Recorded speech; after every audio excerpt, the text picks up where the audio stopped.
Hey, I'm Janet from Timber Creek Farm.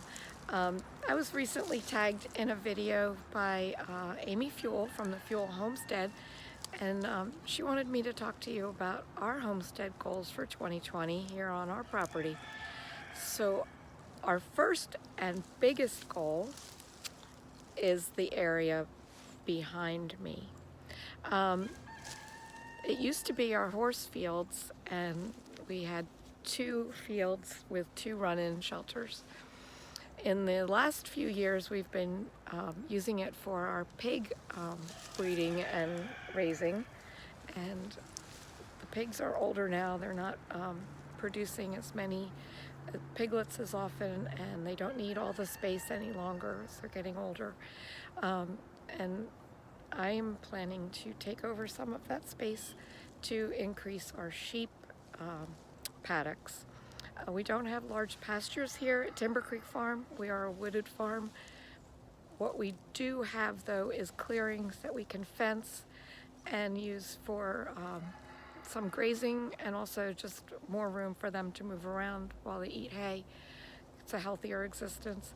But what I have been lacking here is the property fenced in enough to do a true rotational grazing of every 4 weeks, 3 weeks, or even weekly, moving them to a new space to cut down on parasite problems. We haven't really had that many parasite problems because we haven't had enough grass for them to be grazing full time.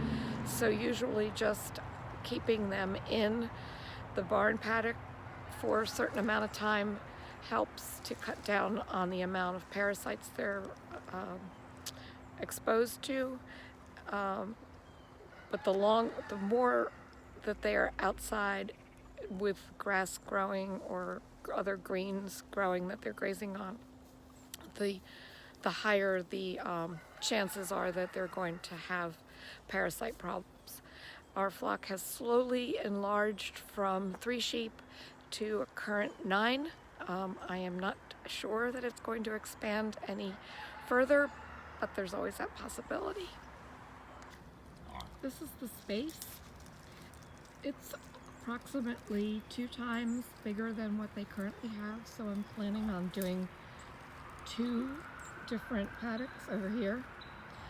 And as you will see when I go in here and walk around, there's a good bit of quote groundwork that needs to be done before I can start putting the sheep over here.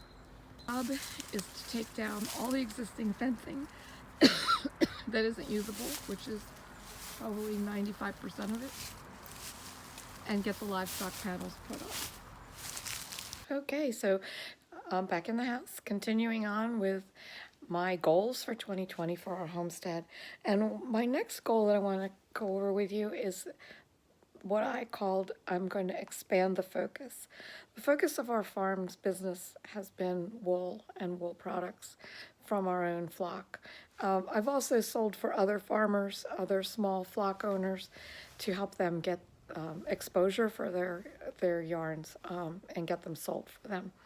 But it's all from small flocks like ours, a small shepherd operation. One of the products I came up with last year that's done really well in our Etsy shop has been natural dye kits. They come complete with instructions and everything that you need in order to dye a 50-gram skein of yarn. Oops. This is what comes in your kit. You have a 50-gram skein of wool. This is bare wool. It's not treated with anything. It's not superwash for sock making or acid dyes. You have, but everything comes packed in a nice project bag. I love using these cotton drawstring bags for small projects. You have a sheet on basics of natural dyeing, and then you have specific instructions for the particular kit that you purchase. This one is for madder root dyeing. You have the amount of alum for your mordant and cream of tartar for pre-soaking your yarn to make it accept the dye nicely. And then when you're done, everything can go back in your little bag and you can start crocheting or knitting your project. These are the colors that we currently offer. This is Madder. This is Pomegranate. Pomegranate uses a little bit of iron in the afterbath to turn it from kind of a yucky little brown to a nice gray green. This is the Hibiscus. And that can also be a solar dye project because it doesn't need much heat. And Onion Skin.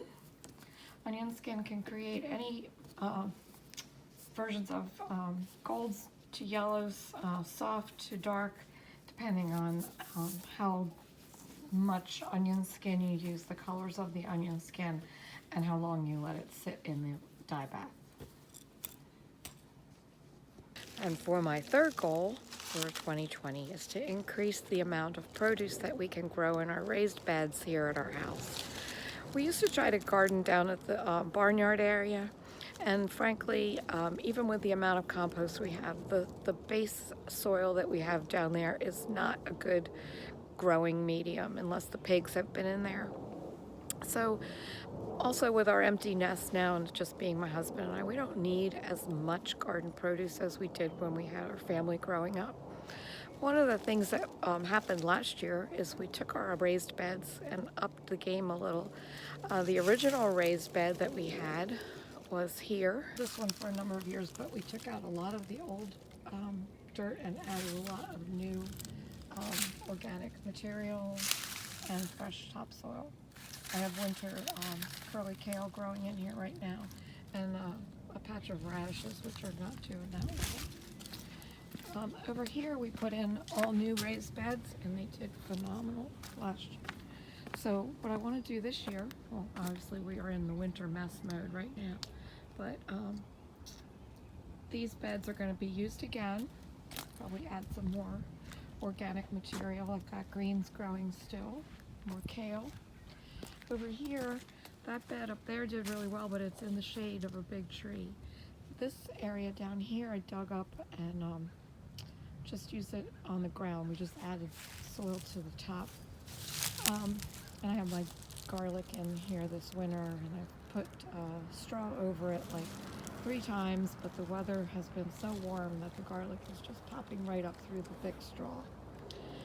But I want to make this into an actual raised bed this year, instead of just kind of putting borders on it. I want to actually make this a raised bed and also add one more, but I haven't determined where that's going to be yet because we do have a good bit of tree cover here. Now that you have heard my homestead goals for 2020, I hope you'll go and check out some people that I'm going to mention and see what their goals are for this year. The first person that I'm going to mention is Angela from Root Homestead in New Jersey.